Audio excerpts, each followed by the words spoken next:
Shalom, selamat berkudapa dengan acara Gereja Kristus Menyapa. Matius 5 ayat yang ke-46. Matius 5 ayat 46 berkata sebagai berikut. Kalau ngoni sayang cuma pa orang yang sayang pengoni, ngoni jang berharap kalau Tuhan mau kasih upah dari apa yang ngoni da baking itu.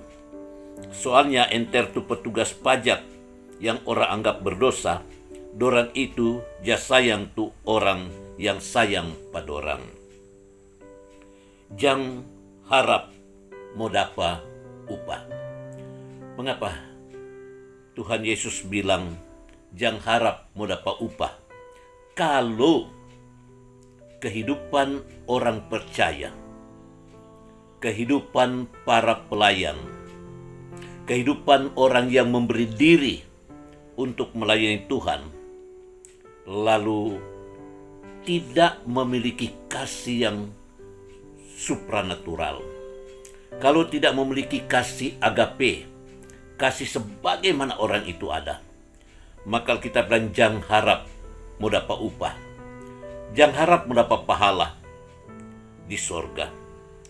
Tuhan Yesus berikan ilustrasi ini supaya orang-orang Yahudi yang kehidupan agamawinya kelihatan luar biasa, taat kepada hukum Taurat, dalam doa puasa itu tekun, dapat dikatakan titik komanya hukum Taurat itu hampir tidak bercacat. Saya katakan hampir tidak bercacat, dipraktekan.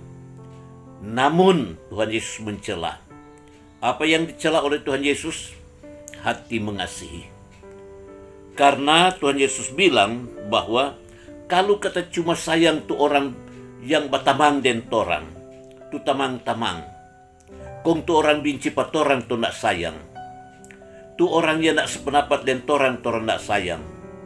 Maka Tuhan Yesus bilang apa beda den tu orang-orang yang belum kenal Tuhan? Apa beda dan itu orang-orang yang mungkin beragama lain? Sebab dorang lain sayang dompet tamang-tamang. Bedanya antara orang yang betul-betul hidup dalam Tuhan, yang betul-betul memiliki Tuhan Yesus, yang betul-betul mau melayani dengan sungguh, dorang hati ini yang Tuhan mau bilang, jangan sampai ada menyimpan akar pahit, jangan sampai ada menyimpan dendam, atau jangan sampai ada membeda-bedakan sehingga kita lebih senang dengan kelompok ini, kita nak suka dengan kelompok itu. Kita lebih senang tuh orang nak puji-puji pak kita nak suka pada orang nak puji-puji pak kita. Tuhan Yesus bilang kalau sampai kita sikap hati mengasihinya tidak sama dengan teman-teman dengan orang lain, orang yang tidak dapat upah, orang yang tidak dapat hadiah, orang dapat pujian dari Tuhan. Sampai Tuhan jangan berharap Tuhan mau kasih upah. Biar orang rajin melayani, biar orang rajin bekerja, orang rajin besuk orang.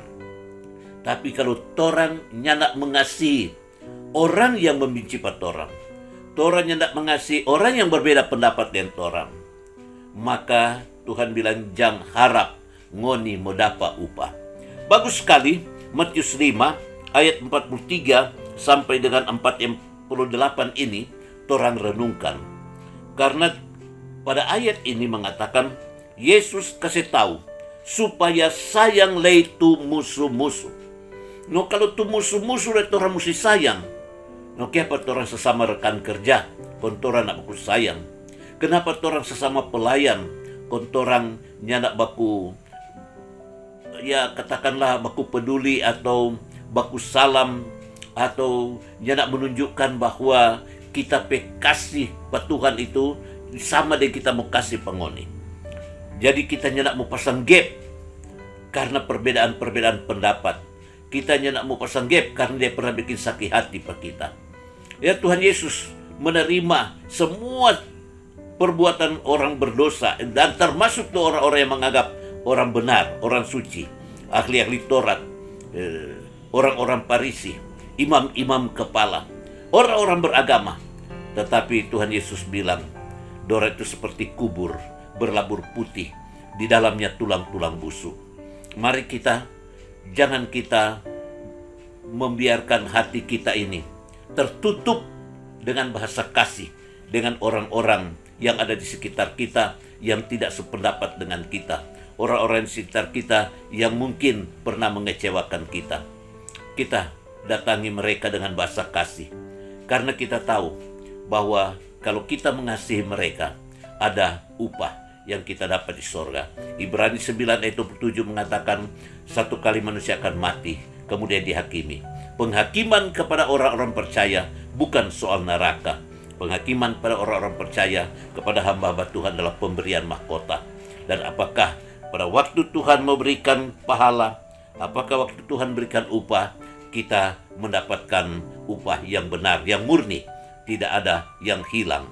Sebab itu mari kita mengasihi, sedang musuh orang mesti mengasihi, apalagi sesama pelayan, sesama anggota jemaat, dan sesama yang dalam berkorban untuk kerajaan Allah. Tuhan Yesus memberkati kita semua yang mengasihi, termasuk orang yang tidak sependapat dan mungkin membenci kita. Tuhan Yesus akan mengasihi kita semua. Amin.